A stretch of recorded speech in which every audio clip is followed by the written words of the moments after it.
In the cold winter of 1891, a big problem needed a solution. At the International YMCA Training School in Springfield, Massachusetts, the students were restless. They were stuck indoors because of the snow and cold weather. The usual indoor exercises were boring and repetitive. The young men needed something more. They needed a game that was exciting but not too rough for a small gymnasium. This is where a young physical education instructor named James Naismith stepped in. He was given a difficult task by his boss. He had just 2 weeks to create a new indoor game that would capture the students' attention and keep them active and disciplined through the long, harsh New England winter. James Naismith wasn't just any teacher. He was a thinker. He was an innovator.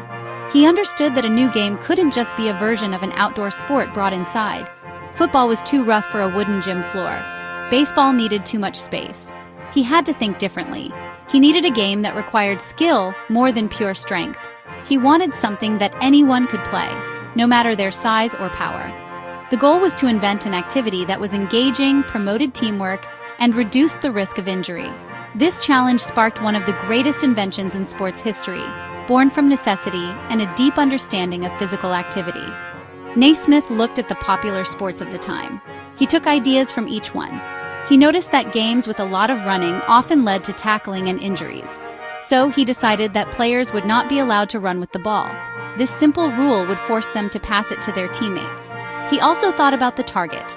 In sports like football or hockey, the goal is on a vertical plane. This often encourages aggressive, forceful shots. Naismith had a brilliant idea. He decided to place the target high above the players' heads, horizontally. This would require a different kind of skill, a soft, arching shot instead of a hard, straight one. This new game had to be simple enough to learn quickly. Naismith didn't want the students to spend weeks learning complicated rules. He wanted them to play.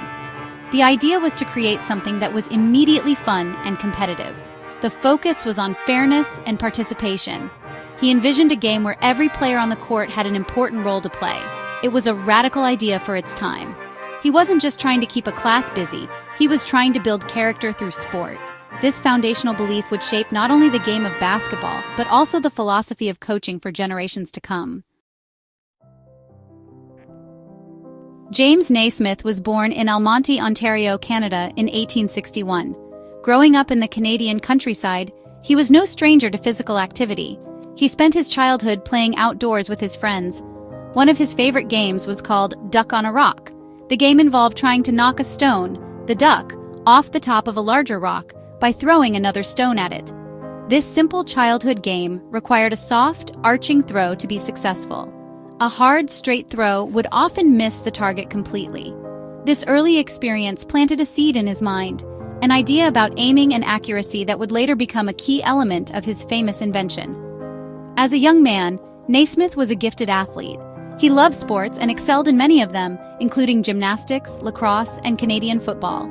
He attended McGill University in Montreal, where he was not just a student, but a standout athlete. His love for physical education was more than just a hobby, it was his passion. He believed that sports could do more than just build strong bodies. He saw them as a tool for building strong minds and strong character. This deep belief in the power of athletics guided him throughout his life and eventually led him to his role as an instructor at the YMCA in Springfield.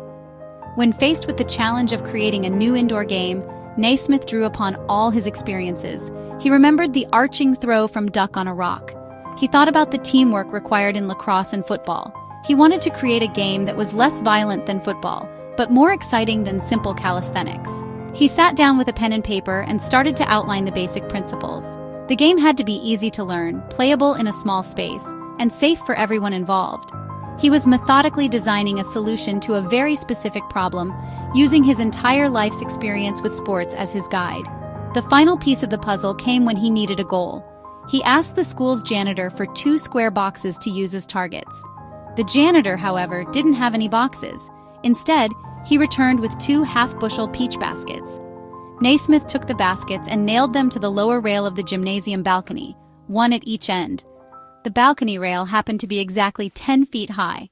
This accidental height became the official regulation height for a basketball hoop that is still used today all around the world. With his rules written and his peach baskets in place, James Naismith was ready to introduce his new creation to the world. On a cold day in December 1891, James Naismith gathered his class of 18 students. He posted a list of 13 basic rules on the gymnasium bulletin board. The rules were simple and direct. A player could not run with the ball.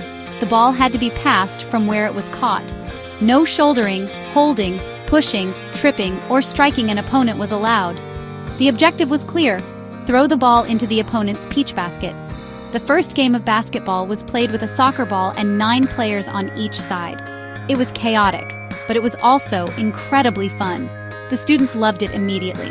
The first game was a learning experience for everyone, including Naismith. One of the biggest problems was that after a team scored, someone had to climb a ladder to get the ball out of the peach basket. This slowed the game down considerably. It wasn't long before someone had the bright idea to cut the bottoms out of the baskets, allowing the ball to fall through after each score. The rules evolved over time, but the core principles that Naismith established remained. His focus was always on skill over brute force and on creating a clean sport that promoted fair play above all else. For Naismith, basketball was always more than just a game. He never sought fame or fortune from his invention. In fact, he was more interested in its educational value. He believed that sports were a laboratory for life. On the court, young people could learn lessons that they could not learn in a classroom. They could learn about discipline, perseverance, and the importance of working together toward a common goal. Winning was not the most important thing. What mattered most was how you played the game and the character you developed along the way. This philosophy was revolutionary. At a time when many sports were becoming more violent and focused solely on victory, Naismith offered a different vision. He saw basketball as a way to develop the whole person, physically, mentally, and morally. He wanted his players to be good sports, to respect their opponents, and to carry themselves with integrity both on and off the court. This emphasis on sportsmanship and character became a hallmark of his coaching style and a fundamental part of the culture of basketball that he hoped to create. His vision was not just for a new game, but for a new way of thinking about sports. James Naismith's new game spread like wildfire. The students who played in that first game went on to become YMCA teachers themselves, and they took the game with them. Within a few years, basketball was being played in YMCAs and colleges all across the United States and Canada. Naismith himself moved to the University of Kansas, where he became the school's first basketball coach. Ironically, he is the only coach in the history of Kansas basketball to have a losing record. But his success wasn't measured in wins and losses. It was measured by the incredible growth of the sport he created. Naismith lived to see his humble invention become an international phenomenon. He had the honor of watching basketball become an official Olympic sport at the 1936 Berlin Games. He was invited as a special guest and was chosen to throw the ball for the opening tip-off of the first game. It must have been an incredible moment for him to see the game he created, with 2 peach baskets and a soccer ball being played on the world's biggest stage. He had given the world a gift, and the world had embraced it with open arms. His simple winter distraction had become a global passion.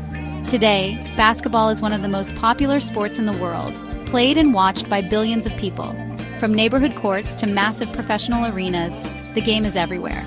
Superstars like Michael Jordan, LeBron James, and Kobe Bryant became global icons, inspiring millions with their incredible skill and dedication. The game has evolved, with slam dunks and three-point shots that Naismith never could have imagined. But at its heart, the game is still the same one he invented in that Springfield gym, a game of skill, teamwork, and agility. James Naismith's legacy is not just the sport of basketball itself, but the values he embedded within it. He was a true visionary who believed in the power of sport to make people better. He created a game that is accessible to all, that celebrates teamwork, and that rewards both effort and ingenuity. Every time a player passes to an open teammate, every time an opponent helps a fallen player up, and every time a team plays with heart and sportsmanship, the spirit of James Naismith lives on. His simple idea, born out of a need to solve a winter problem, continues to bring joy and inspiration to people all over the globe.